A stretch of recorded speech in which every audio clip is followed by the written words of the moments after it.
Bom dia, está no ar o Jornal da PUC São Paulo. Bom dia, hoje você vai ver o que aconteceu no churrascão da Gente Diferenciada.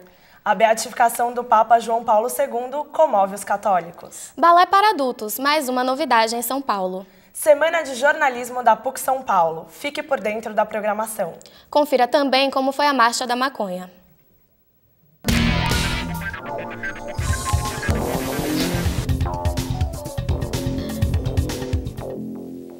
Um protesto inusitado levou churrasco e animação para as ruas de Higienópolis, um dos bairros mais nobres de São Paulo. Era o churrascão da Gente Diferenciada. Por que o governador Geraldo Alckmin... A atitude do governador Geraldo Alckmin de ceder à pressão de moradores e mudar o endereço de uma estação de metrô, que ficaria na Avenida Angélica com a Sergipe, irritou alguns paulistanos. Essas pessoas, 3.500 pessoas, conseguem nada mais, nada menos do que cancelar uma obra pública. Centenas de pessoas vieram ao Shopping Higienópolis para protestar contra a mudança de endereço da estação, um movimento organizado no Facebook chamado Churrascão da Gente Diferenciada. Afinal, 3.500 pessoas que assinaram um papel podem barrar um metrô. Aí a gente quis questionar isso, nasceu a ideia de fazer um protesto pacífico, um protesto que fosse uma alusão a um churrasco. E a gente mostrou que é possível sim um protesto sair da internet e vir para o mundo real. Não tem sindicatos, não tem partidos, é a sociedade que se organizou a partir do Facebook. A manifestação foi pacífica e contou com a presença de grupos de ciclistas e diversos movimentos como o Passe Livre, responsável pelos recentes protestos contra o aumento das passagens de ônibus.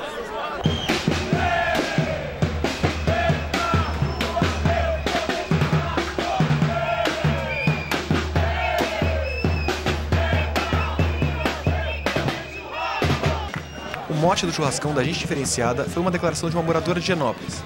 Ela disse que o metrô atrairia drogados, mendigos e uma gente diferenciada. Você já viu algum país desenvolvido sem um metrô em cada esquina? Facilita, a gente não precisa tanto de carro, sendo um bairro central você vai para tudo quanto é lado em 5 minutos, e é uma questão de desenvolvimento. E esses próprios que estão falando contra vão ser usuários, você pode ter certeza disso. As autoridades não podem mais ficar atendendo os interesses de poucos em detrimento de muitos. Eu falei aqui com seguranças do shopping, vocês querem metrô aqui para vocês virem trabalhar? Eles querem. Após a concentração em frente ao shopping, que bloqueou o trânsito na Avenida Higienópolis, os manifestantes se deslocaram para a esquina da Rua Sergipe com a Avenida Angélica, onde ficaria a estação.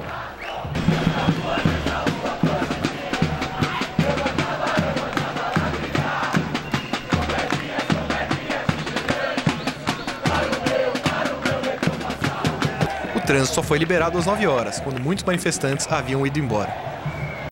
E a polêmica do metrô em Higienópolis não parou por aí. A comunidade judaica foi alvo de mensagens ofensivas no Twitter.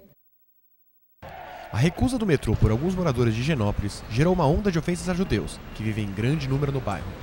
Diversas ofensas vieram em forma de piadas no Twitter. Uma delas foi do humorista Danilo Gentili, que disse que os velhos judeus de Higienópolis não queriam o metrô por se lembrarem da viagem para o campo de concentração.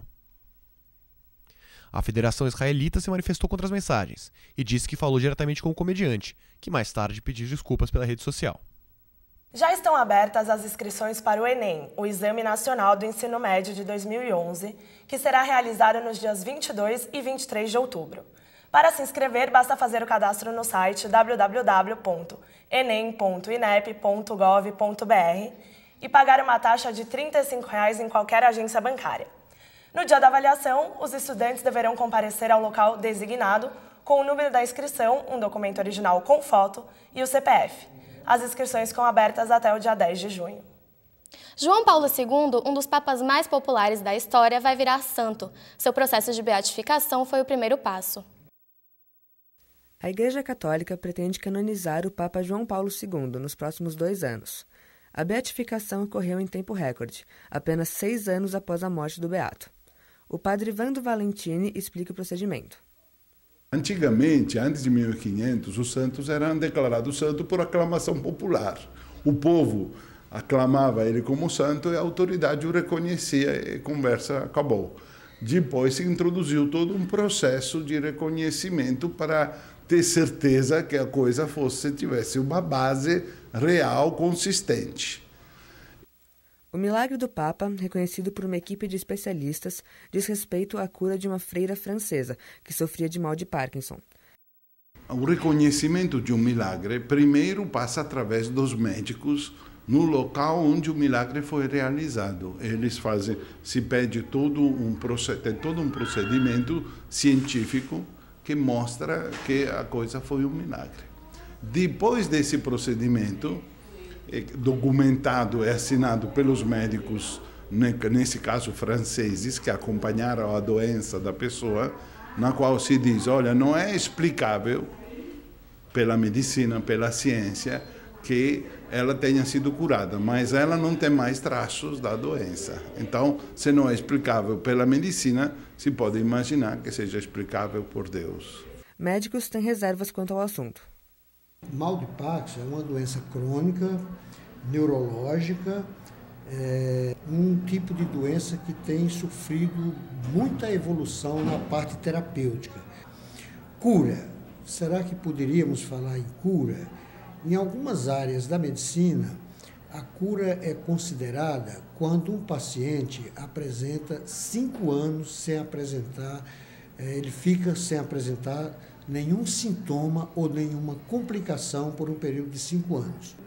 E no momento existe um processo cirúrgico, né, que acaba melhorando pelo menos os tremores. Isso é feito através da estereotaxia, que é uma técnica de neurocirurgia, de visualização e de acesso para as estruturas cranianas. A outra questão é dizer, será que o milagre foi verdadeiramente um milagre? Não esperaram a morte da pessoa para ver se a doença volta? Mas aí é uma questão científica. Quer dizer, os cientistas da medicina deram a resposta, dizendo não tem mais sintomas dessa doença. Então, sendo que isso não tem cura, é um milagre. Né? Então, não é que a igreja faz isso da cabeça, né? Constata-se uma realidade. A partir do ano que vem, será proibido o uso de sacolas plásticas no comércio de São Paulo. O meio ambiente agradece.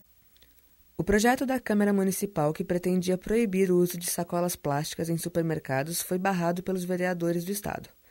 O motivo principal foi a defesa das indústrias de produtos plásticos.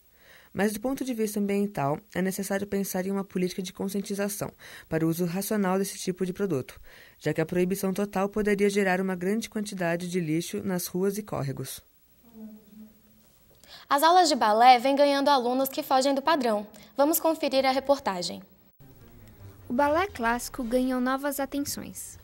Não apenas o filme Cisne Negro fez ressurgir o tema nas grandes telas, como colocou em voga todo o conceito da dança. Enquanto estilistas fizeram coleções inteiras baseadas no tema, o filme foi premiado e uma não tão nova geração adentra o mundo do balé. Conhecida por ser talvez a mais perfeccionista das danças, o balé sempre teve um estigma ligado à idade. Era comum que meninas de 10 anos já fossem consideradas muito velhas para a dança, o que afastou um sem número de pessoas de sua prática.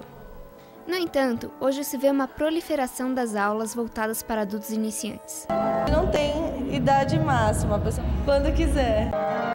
A idade daqueles que se aventuram tardiamente nos pliés pode não permitir que se tornem prima bailarinas, mas não impede que se busque a modalidade por esporte e admiração. As aulas consistem não apenas em aprender a parte técnica, mas também em aquecimento e alongamentos para propiciar um exercício seguro.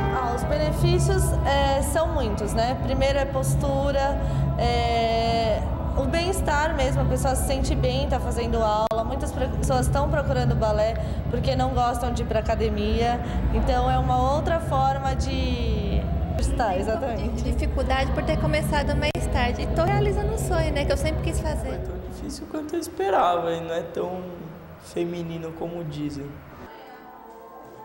Seja pela atividade física ou indo atrás de um sonho, o fato é que o balé vem ganhando novos bailarinos. O presidente da Confederação Brasileira de Futebol e do comitê organizador da Copa do Mundo de 2014, Ricardo Teixeira, tem novamente seu nome envolvido em corrupção. A rede de televisão BBC exibiu um programa denunciando que Teixeira, nos anos 90, havia recebido propina de 9,5 milhões de dólares da ISL, ex-empresa de marketing da FIFA. E a Semana de Jornalismo do curso da PUC São Paulo começa na próxima segunda-feira. Com organização do Departamento de Jornalismo da PUC São Paulo, de estudantes do curso e do Centro Acadêmico Benevides Paixão, tem início em 30 de maio a Semana de Jornalismo deste ano. São 5 dias de evento que tratarão do tema liberdade.